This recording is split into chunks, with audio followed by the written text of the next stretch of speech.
ഇസ്രായേലിൽ വീണ്ടും ഹൂതി ആക്രമണം സ്ഥിരീകരിച്ച് ഇസ്രായേൽ വ്യോമസേന. കഴിഞ്ഞ ദിവസം റാമോൺ വിമാനത്താവളം ഹൂതികൾ ആക്രമിച്ചിരുന്നു. പിന്നാലെയാണ് വീണ്ടും ഹൂതികൾ ഇസ്രായേലിലേക്ക് 3 ഡ്രോണുകൾ തൊടുത്തുവിട്ടതായി ഇസ്രായേൽ തന്നെ സ്ഥിരീകരിച്ചിരിക്കുന്നത്. തെക്കൻ ഇസ്രായേലിലേക്കാണ് ഹൂതികൾ 3 ഡ്രോണുകൾ വിക്ഷേപിച്ചത്. തിങ്കളാഴ്ച അരമണിക്കൂറിനിടെയായിരുന്നു 3 ആക്രമണവും. ഇസ്രായേലിൻ്റെ വ്യോമസേന 3 ഡ്രോണുകളെയും വെടിവെച്ചിട്ടതായി ടൈംസ് ഓഫ് ഇസ്രായേൽ റിപ്പോർട്ട് ചെയ്യുന്നു. എന്നാൽ ആക്രമണത്തിൽ നാശനഷ്ടങ്ങളോ പരിക്കുകളോ റിപ്പോർട്ട് ചെയ്തിട്ടില്ല. തിങ്കളാഴ്ച വിമാനത്താവളത്തിന് സമീപം മറ്റൊരു ഡ്രോണിനെ പ്രതിരോധിച്ചതായി സൈന്യം അറിയിച്ചു. സൈറനുകൾ മുഴങ്ങി ഡ്രോണിനെ വെടിവയ്ക്കാൻ വിമാനത്താവളത്തിന് തൊട്ടു തെക്കുള്ള എലാറ്റ് പ്രദേശത്തിന് മുകളിലൂടെ നിരവധി ഇൻ്റർസെപ്റ്റർ മിസൈലുകൾ വിക്ഷേപിച്ചതായി സൈന്യം അറിയിച്ചു. തെക്കൻ നഗരമായ ഡിമോണയിലും സമീപ പ്രദേശത്തും ഡ്രോൺ സൈറനുകൾ മുഴക്കി. അതും വെടിവെച്ച് വീഴ്ത്തിയെന്നും സൈന്യം അവകാശപ്പെട്ടു.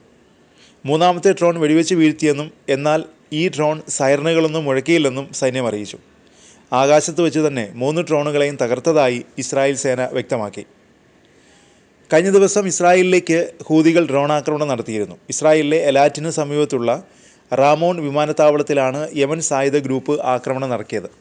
ആക്രമണത്തിൽ 2 പേർക്ക് പരിക്കേറ്റു. ആക്രമണത്തിൽ വിമാനത്താവളത്തിൻ്റെ പാസഞ്ചർ ടെർമിനലിൽ സ്ഫോടനമുണ്ടായി. ഇതോടെ ആളുകൾ പരിഭ്രാന്തരായി. ആക്രമണത്തിൻ്റെ ആഘാതത്തിന് മുമ്പ് സൈറനുകൾ മുഴങ്ങിയില്ലെന്ന് IDF സമ്മതിച്ചു. തന്ത്രപ്രധാന മേഖലയിൽ ആക്രമണ മുന്നറിയിപ്പ് നൽകുന്ന സൈറനുകൾ മുഴങ്ങാത്തത് ഇസ്രായേൽ പ്രതിരോധ വൃത്തങ്ങളെ ആശങ്കയിലാഴ്ത്തിയിരുന്നു. ആക്രമണത്തിന് പിന്നാലെ വിമാനത്താവളത്തിലെ ടെർമിനലിൽ നിന്ന് പുക ഉയരുന്നതിൻ്റെ ദൃശ്യങ്ങളും പുറത്തുവന്നു.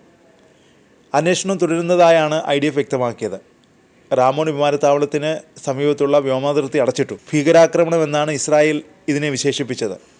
വ്യോമ പ്രതിരോധ സംവിധാനം ശക്തമാക്കുമെന്നും സൈന്യം വ്യക്തമാക്കിയിരുന്നു. അതിനിടെ ഇസ്രായേലിലെ റാമോൺ വിമാനത്താവളത്തിൽ നടന്ന ഡ്രോൺ ആക്രമണത്തിൻ്റെ ഉത്തരവാദിത്തം യമനിലെ ഹൂതികൾ ഏറ്റെടുത്തു. മുതിർന്ന ഹൂതി നേതാക്കളുടെ കൊലപാതകത്തിന് പ്രതികാരമായാണ് ഹൂതികൾ അവരുടെ ആക്രമണങ്ങൾ വർദ്ധിപ്പിച്ചത്. ആക്രമണത്തെ ഗുണപരമായ പ്രവർത്തനമെന്നാണ് ഹൂതി വക്താവ് നാസർ എൽദിൻ വിശേഷിപ്പിച്ചത്. കൂടുതൽ ആക്രമണങ്ങൾ ഉണ്ടാകുമെന്ന മുന്നറിയിപ്പും ഹൂതി വക്താവ് നൽകി. ഇസ്രായേൽ വിമാനത്താവളങ്ങൾ സുരക്ഷിതമല്ലെന്നും വിദേശികൾ ഇസ്രായേൽ വിമാനത്താവളങ്ങൾ വിട്ടുപോകാനും അദ്ദേഹം ആവശ്യപ്പെട്ടു. ഇസ്രായേലിലെ നിർണായക കേന്ദ്രങ്ങളെ ലക്ഷ്യമിട്ടാവും അടുത്ത ആക്രമണമെന്നും ഹൂതി വക്താവ് മുന്നറിയിപ്പ് നൽകി. ഇസ്രായേൽ വ്യോമാക്രമണത്തിൽ യമൻ പ്രധാനമന്ത്രി അഹമ്മദ് അൽ റഹാവിയെ കൊലപ്പെടുത്തിയതിന് പിന്നാലെയാണ് ഹൂതികൾ ആക്രമണം കടുപ്പിച്ചത്. ഇസ്രായേലിലെ 5 സുപ്രധാന കേന്ദ്രങ്ങൾ ലക്ഷ്യമിട്ട് ഹൂതികൾ ആക്രമണം നടത്തിയിരുന്നു.